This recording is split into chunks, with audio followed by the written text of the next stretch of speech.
I didn't study tech and I didn't speak fluent German, yet I switched careers and landed my first data analytics role in Germany, working entirely in English. In this video, I'm going to walk you through what I actually did, what worked, and the parts people usually leave out, especially when you're trying to get an English-speaking role in Germany without prior experience.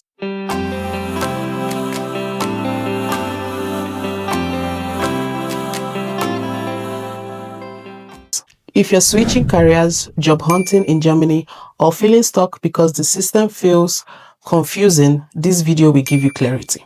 I moved to Germany from Nigeria in October 2018 to study evolution, ecology, and systematics at Friedrich Schiller University in Jena. During my studies, some of our courses, actually one, involved collecting field data. That meant going into the forest, climbing mountains, collecting plants and insects, and then analyzing that data. Most of our analysis was done using R. So even though I wasn't in tech, I was already working with data and programming in an academic setting. A year into my studies, I met my husband. The following year, we got married, but he was living in Cologne while I was still in Jena. So we were doing long distance marriage. Then COVID happened.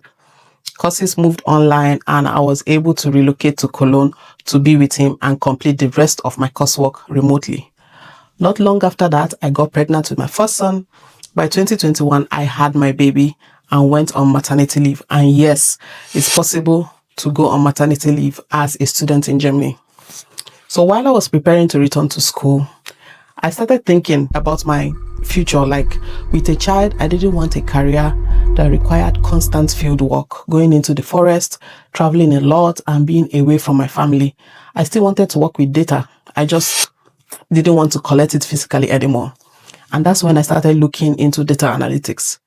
At that point, I had no industry experience. All my work experience had been in ecology. I had worked as a working student throughout my studies at Max Planck Institute for Chemical Ecology. So I asked myself a very simple question. What can I do to analyze data, stay flexible, and build a career that works with family life? So I started by checking Coursera and I found the Google Data Analytics certificate. It took me about 6 months to complete and I did it while caring for my son. I took it very seriously because to me, this felt like the opportunity to change direction properly. Every course I completed, I posted about it on LinkedIn. Not to show off, but to document my progress and make my transition visible. After finishing the course, I didn't immediately start applying for jobs. Instead, I started analyzing job descriptions.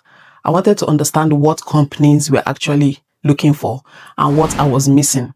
I noticed that while I had many requirements and they were already covered in the Google course, Python was coming up a lot, much more than R that I used. So I enrolled in a Python course and at the same time, I started networking intentionally. I went on LinkedIn and I searched for data analysts in my city and nearby cities. Every day, I sent out about 20 to 30 connection requests. I eventually connected with over 200 to 300 people in data-related roles: data analysts, business analysts, data engineers, data scientists.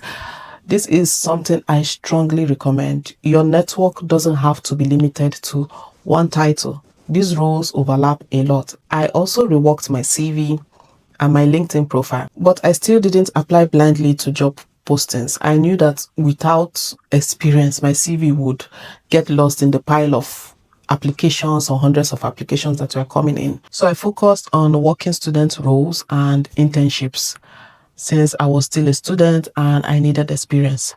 So instead of going to job portals, I searched directly on LinkedIn using phrases like data analyst hiring. And this will bring posts from people already working in companies, not just the official job postings. And that's how I found the role that changed everything. I came across a post by someone who is now my colleague.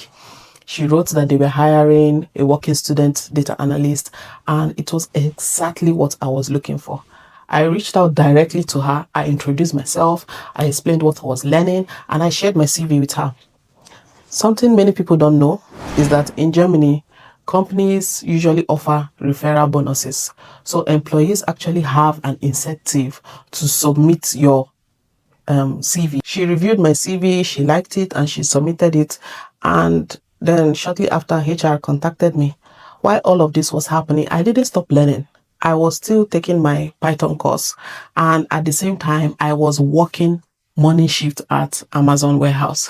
So I'll come back, nap briefly, and then study and prepare for the evening classes. And during those classes, I was very active. I asked questions, I answered questions, and I participated consistently. And this mattered more than I actually realized at that time. And the course was actually run by an NGO supported by several companies. And at the end of each section, there's an event where the company representatives, like the team leads, HR, and they attend and they select students that present what they've learned. And I was selected. During that event, companies, including Microsoft, they were present there. And after my presentation, my teacher personally introduced me to the HR representatives, saying, "This is Lisbon, one of our most active students."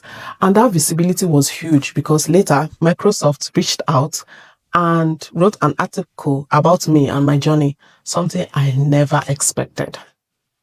So back to the role I applied for. I went through the first interview, then I went to the second interview with the person I contacted and the team lead at the time. So during the interview, I was very confident. I spoke clearly about everything that I knew. And when they said, "Oh, you might not know this one because you don't have experience," I said, "Try me." They asked me the question and I answered to the best of my ability. And they were impressed.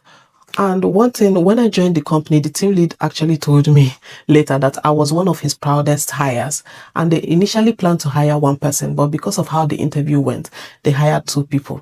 I started as a working student data analyst, and 6 months later, a full-time role opened up. And I told my team lead I was interested and ready. And that's how I transitioned into a full-time data analyst role, working entirely in English. I started there in 2023, and it's almost 3 years now. The biggest lesson I'll say here is networking, visibility, and strategy matters a lot, especially in Germany.